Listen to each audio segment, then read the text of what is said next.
ونصلی علی رسولہ الکریم اما بعد بسم اللہ الرحمن الرحیم واجب الاحترام معزز ناظرین کرام السلام علیکم ورحمۃ اللہ وبرکاتہ۔ آج کا ہمارا درس کا ٹاپک ہے کہ نماز کے اندر دو بڑی غلطی کرنا جس کے ساتھ نماز نہیں ہوتی۔ ناظرین کرام، اکثر لوگ یہ دو غلطیاں نماز میں کرتے رہتے ہیں جس کے ساتھ نماز بالکل نہیں ہوتی، اور وہ آپ کو میں بتانے والا ہوں اس ویڈیو میں کہ دو کون سی غلطی ہیں جو اکثر لوگ کرتے رہتے ہیں اور نماز بالکل نہیں ہوتی۔ ویڈیو میں انشاءاللہ بیان کرتے ہیں۔ اس سے پہلے اگر کسی بھائی یا میری بہن کے دل میں کوئی بھی بات ایسی آئے ان مسائل کے بارے میں یا کوئی مسئلہ پوچھے تو اوپر واٹس اپ نمبر ہے، اس پر جو ہے نا آپ رابطہ کر سکتے ہیں، اور چینل کو بھی سبسکرائب کر لیں ثواب کی نیت سے، کیونکہ ہم اللہ کا قرآن اور نبی صلی اللہ علیہ وسلم کا فرمان، اللہ کے پاک پیغمبر محمد مصطفیٰ صلی اللہ علیہ وسلم کی حدیث بیان کرتے ہیں، تو اس کی وجہ سے سبسکرائب کر لیں۔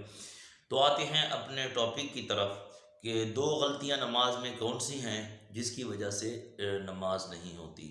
اکثر لوگ اس میں بہت کوتاہی کرتے ہیں۔ جب نماز پڑھتے ہیں تو جب رکوع کرتے ہیں، یعنی رکوع میں اسی طرح جاتے ہیں، جب سمیع اللہ لمن حمدہ کہتے ہیں تو پورے نہیں کھڑتے، ٹھیک ہے، اس کو کہتے ہیں قومہ، یعنی رکوع کے بعد کھڑا ہونا اس کو کہتے ہیں قومہ، اور اس میں لوگ پورے نہیں جاتے۔ اکثر لوگ اسی طرح کرتے ہیں، جو ہی جو ہے نا رکوع کرتے ہیں، جب سر اٹھاتے ہیں تو اسی طرح جا کر فوراً چلے جاتے ہیں، کوئی پتہ نہیں لگتا کیا پڑھتے ہیں۔ ایک تو یہ بہت بڑی غلطی ہے۔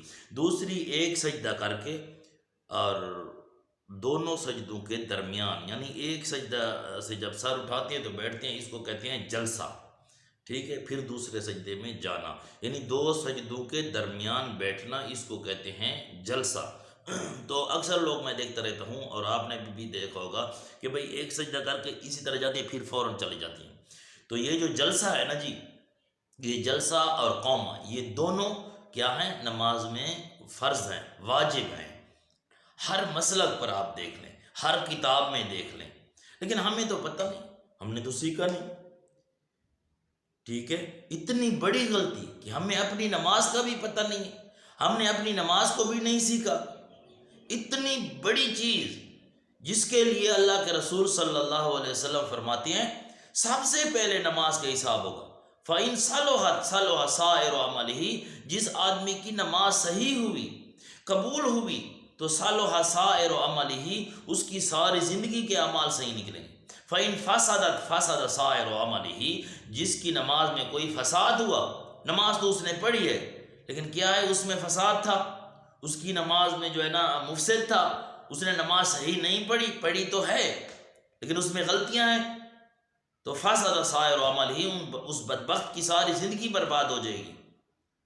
کتنی بڑی بات ہے۔ تو ہمیں اتنی بڑی نماز کا جو ہے نا، جو ہمارے لیے نجات کا ذریعہ ہے، اس کا ہمیں پتہ نہیں، کتنا بڑا نقصان ہے۔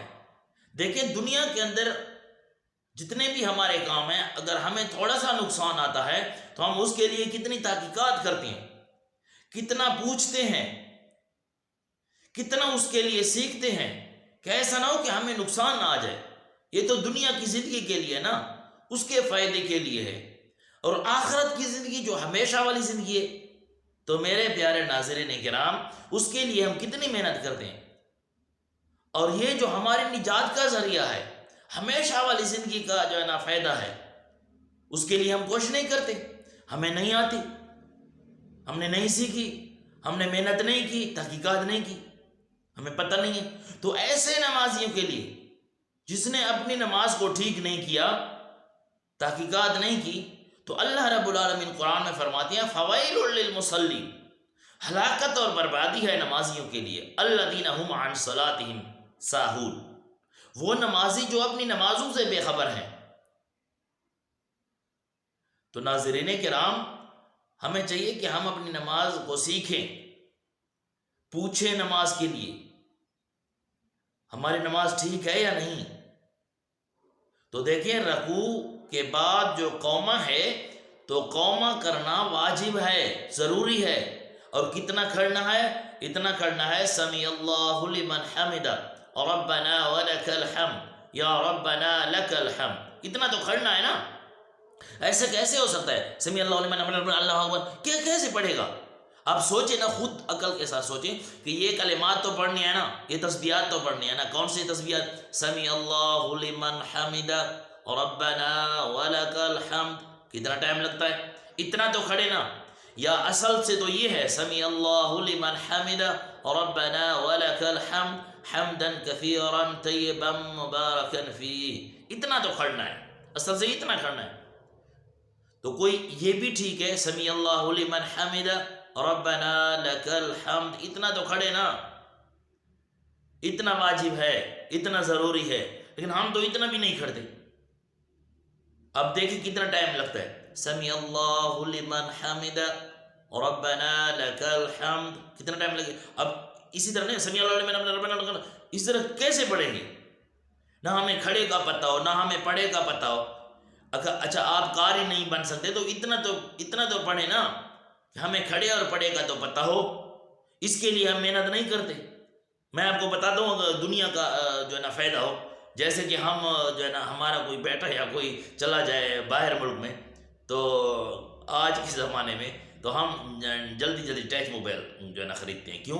اس لیے کہ بھئی اس کے ساتھ ہمارا واٹس ایپ پر رابطہ ہوگا، جو ہے نا نیٹ پر رابطہ ہوگا۔ اسی طرح تو ہم نہیں کر سکتے جو ہے نا فون پر، تو جو نا عام جو سم ہے اس پر تو اگر ہم نمبر پر بات کریں تو پیسے بہت زیادہ لگتے ہیں، تو اس کے لیے ٹچ موبائل کیسے سیکھتے ہیں؟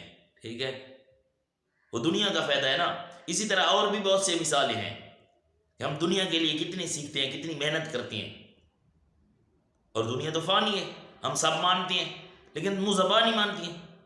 اصل آخرت کا فائدہ ہے، تو اتنا تو پڑھیں نا کہ کم از کم سمیع اللہ لمن حمدہ ربنا لک الحمد، اتنا تو کھڑے نا۔ اگر آپ قاری نہیں بنتے تو کم از کم اتنا تو حق ہے نا کہ بھئی ہم یہ تو کلمات تو صحیح پڑھیں۔ اور دوسری بات جو ہے نا، بڑی غلطی جو ہے وہ دو سجدوں کے درمیان ہے۔ دیکھیں ایک سجدہ کیا، دوسرے جب اٹھے یعنی جلسے کے لیے بیٹھے ہیں دو سجدوں کے درمیان، تو کم از کم اتنا پڑھیں، رب اغفر لی رب اغفر لی رب اغفر لی، اتنا تو پڑھنا چاہیے نا۔ اور اصل سے نبی اکرم صلی اللہ علیہ وسلم فرماتے ہیں جو آدمی یہ پڑھتا ہے جلسے کے اندر دو سجدوں کے درمیان، اللہم اغفر لی ورحمنی وعافنی ورزقنی، اے اللہ میری بخشش فرما، ورحمنی اے اللہ میرے اوپر رحم فرما، وعافنی اے اللہ میرے ساتھ عافیت والا معاملہ کر، ورزقنی مجھے حلال رزق دے۔ تو اللہ فرماتے ہیں مجھے اپنی عزت کی قسم یہ چار دعائیں میں نے اس کی قبول کر دی، کیونکہ سجدہ مجھے بہت محبوب ہے۔ اگر یہ دعا نہیں آتی تو کم از کم اتنا تو بیٹھے نا، رب اغفر لی رب اغفر لی رب اغفر لی، اس طرح رب اغفر لی رب اغفر لی، اس طرح نہیں پڑھنا، وقفے میں پڑھنا ہے رب اغفر لی رب اغفر لی رب اغفر لی۔ پھر دیکھیں آپ کی نماز کیسی بنتی ہے، پھر دیکھیں آپ کی زندگی کیسے آسان ہوتی ہے، آپ کی مشکلات کیسے آسان ہوتی ہیں، آپ کی مشکلات کیسے حل ہوتی ہیں، آپ کی رزق کیسے آتا ہے۔ لیکن ہم تو یہ ہمارا خیال بھی نہیں ہے۔ تو اس لیے میرے پیارے محترم ناظرین کرام، مہربانی کر کے علماء سے سیکھیں، پوچھیں، اپنی نمازوں کو ٹھیک کریں۔ ایسا نہ کہیں کہ میں تو اب بڑا ہو گیا ہوں، بڑا ہو گیا ہوں، اور میں تو بچہ نہیں ہوں، میں کیسے سیکھوں گا؟ یار دنیا والے کام کیسے سیکھتے ہیں؟ یہ تو دین ہے، یہ تو بہت آسان ہے، اللہ کی مدد ہوتی ہے اس میں۔ تو ویڈیو بہت لمبی ہو گئی، اللہ رب العالمین میرے سارے ناظرین کو شاد اور آباد رکھے۔ اللہ رب العالمین ہم سب کو صحیح اور مقبول اور منظور نماز والا بنائے، اپنے دین کے لیے اللہ ہم سب کو قبول فرمائے۔ اقول قولی ھذا استغفر اللہ لی ولکم ولسائر المسلمین واستغفروہ انہ